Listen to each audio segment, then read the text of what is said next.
अब प्रॉब्लम क्या है कि कोविड होने के बाद जो है क्लॉट बनने की टेंडेंसी ज्यादा बढ़ गई है पेशेंट्स की। तो कौन से कॉम्प्लिकेशन है, क्या है इसके पीछे कारण, कैसे इनसे बचें? अब जो सबसे नया स्ट्रेन आया BA.4 2.75 उसके भी कॉम्प्लिकेशन ज़्यादा हो रहे हैं।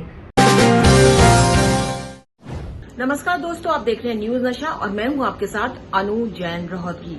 हाल फिलहाल में कई स्टडी आई हैं जो काफी चौंकाने वाली हैं और डरावनी भी हैं। हालांकि ये बात तो सभी जान रहे हैं कि कोरोना के बाद लोगों ठीक होने के बाद भी लोगों में कॉम्प्लिकेशंस आ रहे हैं, लेकिन कई स्टडीज ये बता रही हैं कि कोरोना से जो मरीज ठीक हो चुके हैं उनमें हार्ट अटैक, ब्रेन स्ट्रोक और पल्मोनरी थ्रोम्बोसिस के मामले लगातार तेजी से बढ़ रहे हैं और बड़ी संख्या में जो यंगस्टर्स हैं वो हार्ट अटैक का शिकार बन रहे हैं। सबसे ज्यादा खतरा हमारे हृदय को हो रहा है और इसके पीछे विशेषज्ञ कई कारण बताते हैं। क्या कारण है इसके पीछे, कैसे हम इससे बचें, किस तरह से सावधानी बरतें, क्योंकि हम देख रहे हैं कोरोना के मामले बढ़ रहे हैं, लेकिन लोगों को लग रहा है कोरोना अब ज्यादा सिवियर नहीं है।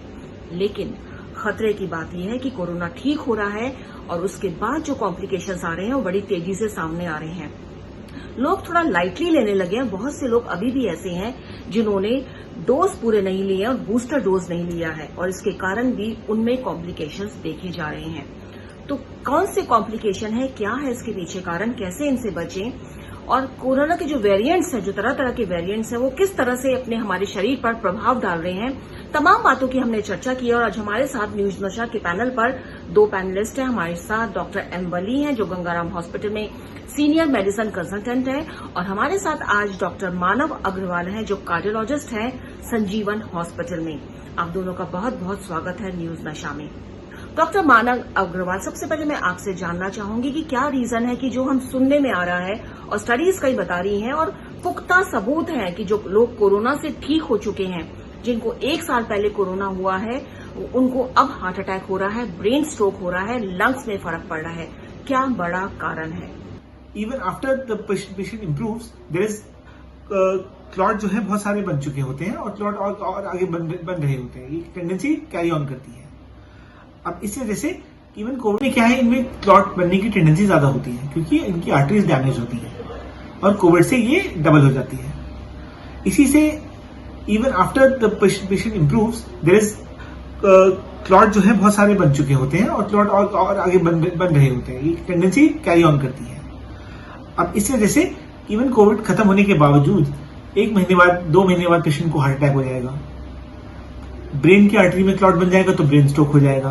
पैर की आर्टरी में क्लॉट हो जाएगा तो डीवीटी, डीप वेन थ्रोम्बोसिस हो जाएगा। लंग्स की आर्टरी में क्लॉट हो जाएगा तो पल्मोनरी एम्बोलिज्म हो जाएगा। तो ये सब चीज एक ही चीज से रिलेटेड है कि कोविड से क्लॉट बनने की थ्रोम्बोटिक इलनेस है और क्लॉट बनने की टेंडेंसी ज्यादा होती है। तो जैसा कि डॉक्टर ने बताया, बहुत ही सिंपल शब्दों में उन्होंने बताया कि लोगों को जो एक भ्रम है और एक बात भी हम ऐसे ही करते हैं कि ये फ्लू है, फ्लू की तरह ही रहेगा, ये निमोनिया है, लेकिन नहीं, ये इससे कुछ बढ़कर है कोरोना। कोरोना में शरीर में जो ब्लड होता है उसमें थक्का, जो क्लॉट्स होते हैं वो पैदा करते हैं इसके वायरस, और वो सबसे ज्यादा खतरनाक होते हैं। और डॉक्टर मानव ने बताया कि इटली में जब पोस्टमार्टम हुआ तब ये बात सामने आई, और उसके बाद जो केसेस आ रहे हैं, जो अब हम देख रहे हैं कि लगातार ऐसे केसेस बढ़ रहे हैं, उससे यही है कि जो लोग कोरोना से ठीक हो चुके हैं उनमें टेंडेंसी जो है क्लॉट बनाने की जो क्षमता है, जो ब्लड में क्लॉट्स बनते हैं, वो लगातार बढ़ रही है। और कई ऐसी परिस्थितियां हैं जिनके चलते वनरेबल लोग जो हैं वो इसका शिकार ज्यादा बन रहे हैं। जैसा कि डॉक्टर ने बताया कि हार्ट पेशेंट है, डायबिटिक है, बीपी जिनका बढ़ा हुआ है, जो लोग क्रोनिक और बीमारियों के शिकार हैं और जो लोग स्मोकर्स हैं, उनमें ये ज्यादा खतरा है क्योंकि जो क्लॉट्स है, उनके शरीर में क्लॉट्स बन रहा है। और आपको हम बता दें, पल्मोनरी थ्रोम्बोसिस जो होती है उसमें बेसिकली ये होता है कि लंग्स की जो आर्टरीज हैं, कई आर्टरीज होती है, उसमें बहुत सी आर्टरीज में क्लॉट्स जमा हो जाते हैं ब्लड के, और जिससे हमारा रेस्पिरेटरी जो सिस्टम है पूरी तरह से उसका जो ब्रेक डाउन हो जाता है, जो खत्म हो जाता है, जिसके कारण मरीज की अचानक मौत हो जाती है। हार्ट में होता है क्लॉट, जो है हार्ट की आर्टरीज में चले जाते हैं ब्लड क्लॉट्स, ब्रेन में पहुंच जाते हैं, हमारे पांव में जमा हो सकते हैं ब्लड क्लॉट्स। तो ये नहीं है कि हार्ट में भी और जगह भी ब्लड क्लॉट्स जमा होते हैं, लेकिन जो इस समय शिकायतें आ रही हैं सबसे ज्यादा हार्ट की आ रही हैं कि हार्ट अटैक तेजी से बढ़ रहे हैं। डॉक्टर वली, हम ये जानना चाहेंगे क्योंकि हमने देखा है जब से कोरोना आया है कई तरह के इसके वेरिएंट्स जो सामने आए हैं, कई वेरिएंट बहुत ज्यादा खतरनाक थे, जिसमें डेल्टा की अगर हम बात करें तो बहुत ज्यादा खतरनाक था। इसके अलावा कई वेरिएंट्स आए जिनको तरह तरह के नाम दिए गए हैं। ओमिक्रॉन जो है उसके अभी काफी केसेस सामने आए हैं ओमिक्रॉन वायरस के। तो जो ये तमाम वेरिएंट्स है, क्या इनका अलग अलग असर बॉडी पर होता है? क्योंकि हर वायरस का अपना जो है असर छोड़ता है बॉडी पर, और कौन सा वायरस ज्यादा खतरनाक साबित हुआ है? डेल्टा से पहले जो कोरोना वायरस के वेरिएंट्स थे वो इतने खतरनाक नहीं थे। जैसे ही डेल्टा आया, ऑक्सीजन की कमी और हॉस्पिटल में एडमिशन, आईसीयू में बेड का न मिलने सीवियर हो गए। इसके साथ साथ अब ओमाइक्रॉन से हम जूझ रहे हैं। तो डेल्टा के पहले वाले और डेल्टा के बाद वाले तीनों ओमाइक्रॉन के इफेक्ट्स बॉडी पे सेम हैं, लेकिन इसमें ओमिक्रॉन से जो सीवियरिटी है वो माइल्ड है। इसके अलावा जितने भी कॉम्प्लिकेशन हैं, जो अब डिलेड कॉम्प्लिकेशन देखने में आ रहे हैं, वो उन लोगों में आ रहे हैं जिनको ज़्यादा लंबे अरसे तक डेल्टा वायरस का इन्फेक्शन हुआ है। एक कारण तो इसका ये है, लेकिन ये भी साथ साथ कहना ज़रूरी है कि ओमिक्रॉन में भी वो सब गुण हैं, अलावा इसके कि लंग्स तक नहीं पहुंच पाता, या अगर पहुंचता भी है तो बहुत कम संक्रमण में पहुंचता है। इसलिए हमको अलग अलग लक्षण नज़र आते हैं। डेथ्स की भी सीवियरिटी कम है, लेकिन ओमिक्रॉन के कम सीवियर होने के बाद भी डेथ्स हो रही हैं। ये उन लोगों में हो रही हैं जो न तो वैक्सीनेटेड हैं न बूस्टर्ड हैं। तो जिन लोगों को न वैक्सीन लगा है और जिन लोगों को बूस्टर शॉट्स नहीं लगे हैं, उनमें ओमिक्रॉन में डेथ्स हो रही हैं। इसके अलावा जो डेथ्स हुई हैं, कॉम्प्लिकेशन हुए हैं, वो कोरोना वायरस के सभी स्ट्रेन्स में हुए हैं, लेकिन क्योंकि संक्रमण डेल्टा वायरस में तादाद में बहुत ज़्यादा हुआ है, इसलिए बहुत ज़्यादा कॉम्प्लिकेशन देखने में आए हैं। तो ये कहना सही होगा कि कोरोना वायरस का पुराना और नया और आज का तीनों में कॉम्प्लिकेशन होंगे, और उन लोगों में सबसे ज़्यादा होंगे जो बूस्टर्ड नहीं है, वैक्सीनेटेड नहीं हैं। कॉम्प्लिकेशन ज़रूर होंगे, और लॉन्ग कोविड के जो कॉम्प्लिकेशन हुए हैं वो उन लोगों में हुए हैं जिनमें डेल्टा वायरस का इन्फेक्शन ज़्यादा हुआ है, या कोरोना बहुत दिन तक हुआ है, या जो लोग इम्यूनोलॉजिकली सप्रेस्ड हैं, कमज़ोर हैं, ब्लड प्रेशर के मरीज़ हैं, प्रेग्नेंट लेडीज़ हैं, उन लोगों में, और जो स्टीरॉइड्स पे हैं, ओमिक्रॉन के भी, डेल्टा के भी और प्रीवियस स्ट्रेन्स के भी कॉम्प्लिकेशन ज़्यादा होंगे। अब जो सबसे नया स्ट्रेन आया BA.4 2.75, उसके भी कॉम्प्लिकेशन ज़्यादा हो रहे हैं, क्योंकि ऐसा देखने में आ रहा है कि बूस्टर लोगों के अलावा और वैक्सीनेटेड लोगों के अलावा भी ये संक्रमित कर रहा है लोगों को।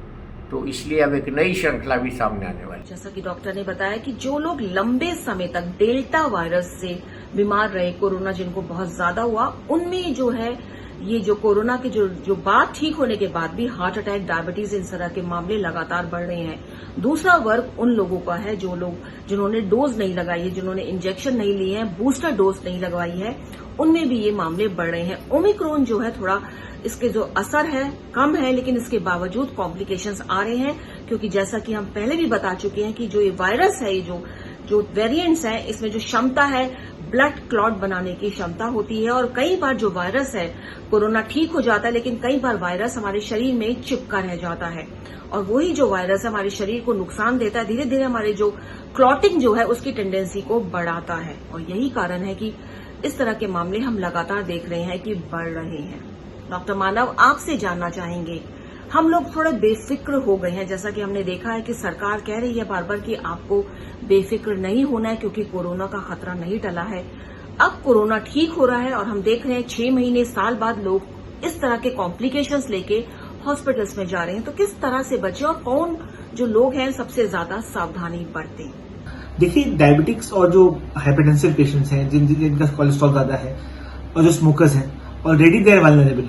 अब प्रॉब्लम क्या है कि कोविड होने के बाद जो है क्लॉट बनने की टेंडेंसी ज्यादा बढ़ गई है पेशेंट्स की।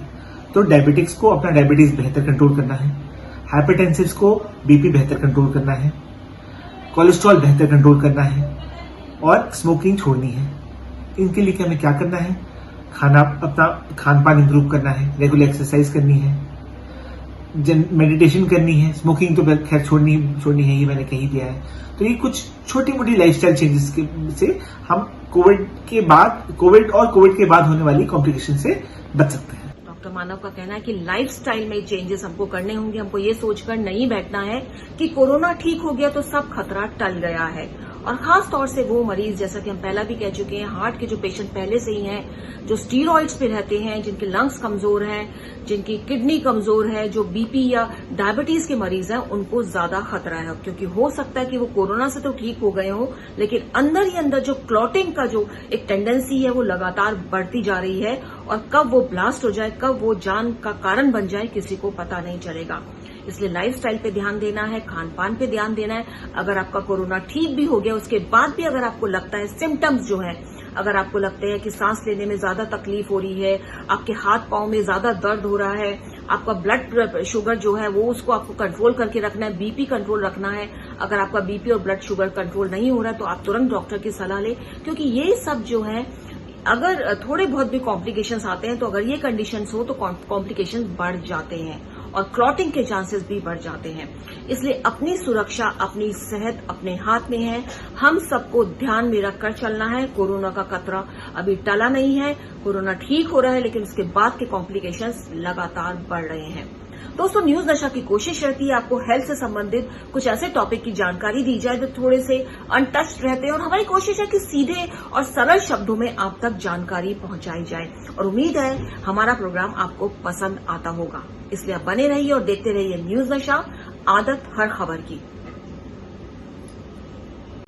और आप हमसे जुड़े रहने के लिए सब्सक्राइब करें YouTube पर, फॉलो करें Twitter पर और लाइक करें Facebook पर। और ज्यादा जानकारी के लिए आपको टाइप करना होगा सिर्फ न्यूज नशा।